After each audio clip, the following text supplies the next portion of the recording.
Bom, uma das maiores preocupações das famílias hoje é o risco de envolvimento dos jovens com as drogas. Muitos começam consumindo álcool e aí depois acabam procurando umas outras substâncias mais perigosas e destruidoras. Como evitar o vício? Como tratar alguém que já está viciado? Nós vamos conversar com o psiquiatra Valdir Ribeiro Campos, que é especialista em dependência química. Como pode surgir, doutor Valdir, a dependência química? É algo que já vem da pessoa, do passado dela, ou é repentino, fatores sociais?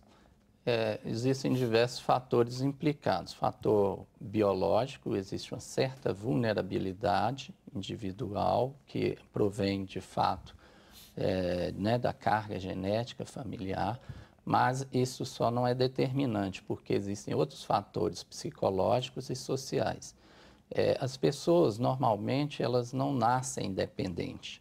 A dependência, que é uma doença, ela se instala com o decorrer do tempo.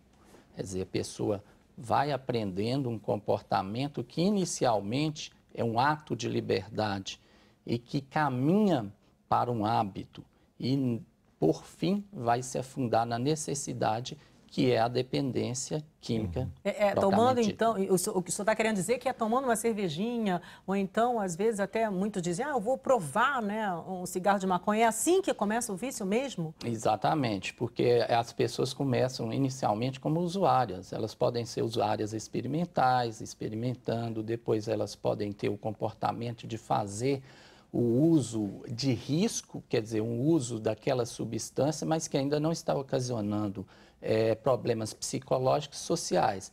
Passar, então, com o decorrer do tempo, a fazer o uso prejudicial, quer dizer, já está usando a droga e já está tendo algumas consequências físicas e psicológicas. Por exemplo, no caso do álcool, a pessoa começa a usar e daqui a pouco está tendo uma gastrite ou mesmo algum problema relacionado com depressão, ansiedade, insônia.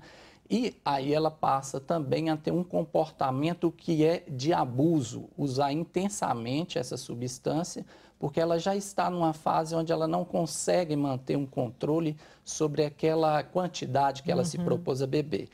Então, com o decorrer do tempo, vai se instalar a dependência química. Por que isso acontece? Porque o organismo ele é modificado. A ação da droga no organismo acaba fazendo com que esse organismo passe a funcionar em decorrência da ação dessa substância. Doutor Valdir, isso é um drama para milhares de famílias, como a gente noticia aí diariamente, né?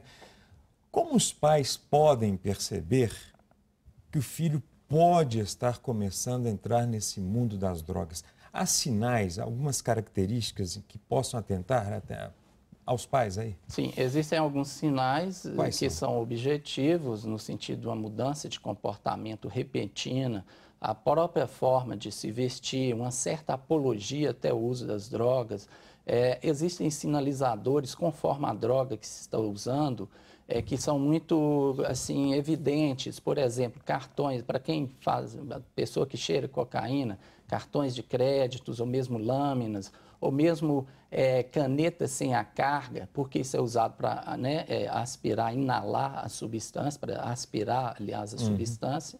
Então, esses são alguns dos sinalizadores. Por exemplo, queimadura nos dedos, ou mesmo caixa de fósforo com pequenos furos, que os usuários de maconha usam para poder fumar até o final sem queimar os dedos e sem queimar também os lábios. Então, são alguns dos sinalizadores, mas mais importante que muitas vezes isso pode ser camuflado, escondido pela pessoa que está usando, seria a questão de um isolamento social, de uma mudança de comportamento, onde a pessoa passa a ficar deprimida e ela vai abandonando determinadas atividades, como, por exemplo, os estudos, começa a ter faltas no trabalho ou mesmo demissão.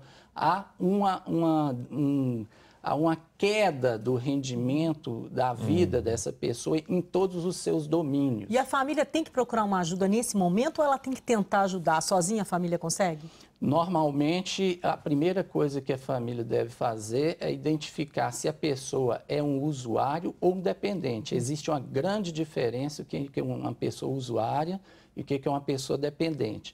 Então, pode buscar ajuda, eu digo sempre isso, os grupos de mútua ajuda são muito comuns, são gratuitos e que pode oferecer a possibilidade da família identificar se é um usuário ou dependente. Se for um dependente, a pessoa já precisa de um tratamento médico psicológico muito mais complexo, que envolve profissionais de várias áreas. Ok, doutor Valdir, muito obrigado, viu? Ok. Pela presença aqui. Boa tarde, Boa pessoal. tarde.